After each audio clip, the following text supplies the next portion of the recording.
Our first assignment on the course compass system has to do with reviewing things about equations of lines. And the important thing, I mean, throughout the course you'll be continually asked to find the slope of lines or find equations of lines. The reason for this is that the concept of slope is fundamental to the first part of our course, the differential calculus. We'll talk more about why we care about the slope. It has to do with the applications of what slope is actually measuring. And the significant thing about calculus is that we're applying ideas about slopes to things that are not straight. One of the things that makes lines special is that they have the same slope no matter where you look. So we're going to start the course by reminding ourselves how we answer various questions about lines, so that when we see these same questions later on, when the functions in question are curved, we'll have something to fall back on it to compare things to. So in this particular video, I'm going to show you 4 problems that are in the My Math Lab section, and you can watch these and then go try the problems yourself. And if you have other questions, feel free to use this Ask My Instructor link that you have on your in the course compass system. And as I said before, I'll be happy to, when you ask me a question about a particular problem, I'll answer it, but I'll also post it on our discussion board so that everyone can see the answer. So these warm-up review problems are just to get us started, and then we'll get started in earnest when the course really starts. So graphing an equation of a line, well, this is the same as graphing an equation of anything, really. There's nothing special about a line here. We are going to plot some points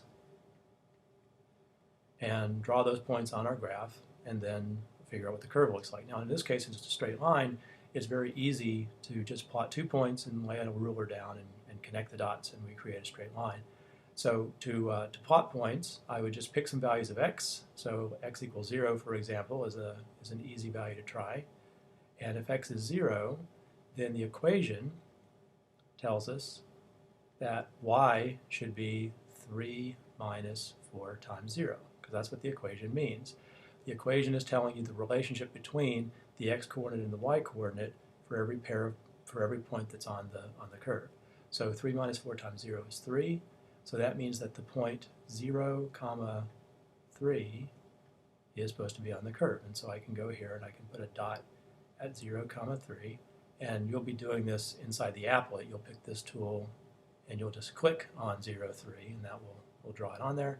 Another point would be x equals 1. Y then would be 3 minus 4 times 1, which is negative 1. So that means the point 1, negative 1 is also on the line, and that's easy to draw. That's here. And if you're using the applet tool, then it'll automatically draw the line between them. If you were using a piece of graph paper, you would now lay a ruler down and sort of connect the dots. If this equation was not just a line, it was something more complicated, like y equals x squared or something like that, then we could accomplish a lot of the same thing by just plotting more points until we got a sense for what the shape would be, and then sort of try to smooth it out. So let's move on to the next question.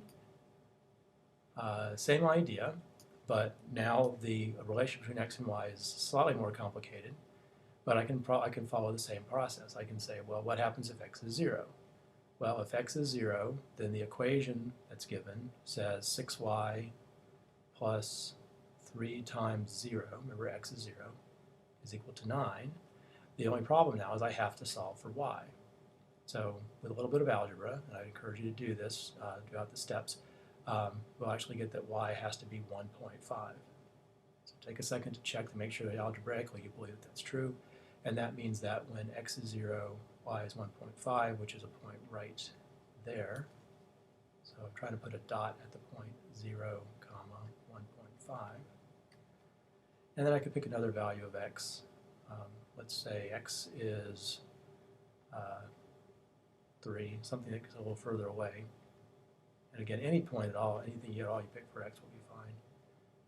But if I'm sort of thoughtful about it, when x is 3, then the equation says 6y plus 3 times 3, again we're using the value of 3 for x, So that's what the equation says, but that has to be solved for y. And this time if you solve for y, you get a nice answer. You get y equals 0. So that tells us that the point when x is 3, y is 0 should be on our curve. So 3, 0. And again, the applet will draw the line between them. And if you don't have the applet, you'll be on your own and have to do your best with a ruler. But that would be the line that would go through those 2 points. Again, just to be working with lines in general, we're also reviewing here the way to find the equation of a line. The most typical scenario you have in an algebra course is where you have 2 points and you have to figure out the equation of the line that goes through both of those points. So let's review that.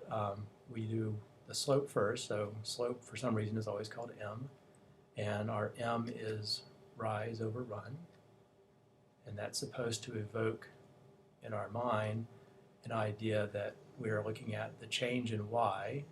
So we'll use the delta, the Greek letter delta, for change this course. So rise over run really looks like delta y over delta x. It's a division. The change in y that we would get would be by subtracting the 2 y coordinates. So the y coordinate of the first point is 22. The y coordinate of the second point is 7. I would also then subtract for the run the 2 x coordinates.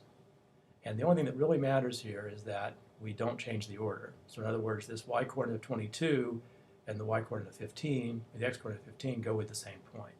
Y coordinate of 7, x coordinate of 0 go with the same point. So first y minus second y, first x minus second x. And it doesn't matter which one's first and which one's second as long as you don't swap the order.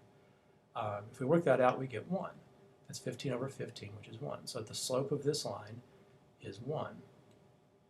Now you've probably been taught several different ways of finding the equation of the line. Once you know the slope, the best way to do it for a calculus course is to use what we call point slope form of the line. So point slope form of the line looks like this. We'll put a couple of blanks in there. This is our slope. And the blanks here have to be filled with the y coordinate and the x coordinate that we have. We have a choice of 2 of them. We have an x and a y for one point, and x and a y for the other one. So either one is fine. I'm going to use this one just because the numbers are smaller. So the y coordinate of this point is 7. The x coordinate of this point is 0. If you fill those in, that is the correct equation of the line. Now, you'll notice that on a computer and on a graphing calculator, they don't want the equation in this form. This is called point slope form. They want the equation to be y equals blank. So point slope form has to be solved for y before you can enter it into a machine. So if we start with y minus 7 is x minus 0. The 1 multiplied through is not doing anything. So this equation is the same as y minus 7 equals x. Then I can just solve for y, which is not hard, x plus 7, and that's going to be the answer that goes in the box. The last problem here is particularly easy because they're giving us the slope and the y-intercept. And so if we use our point slope form, y minus a given y coordinate is 8 times x minus a given x coordinate.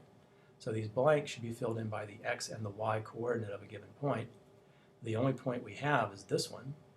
So the y coordinate of that point is 6 and the x coordinate is 0. So again, we want to solve this for y. So that equation is y minus 6 equals 8x, because x minus 0 is x. And so y is 8x plus 6. And so this number always ends up being the y-intercept. So that's why if they give us the y-intercept as our given point, then we could probably skip all these steps and go right to that answer. But I wouldn't do that. I would always say this is where I'm going to start finding the equation of a line. You find the slope and then use a given point. And then you can write it in whatever form it needs to be in. For this particular one, that would be the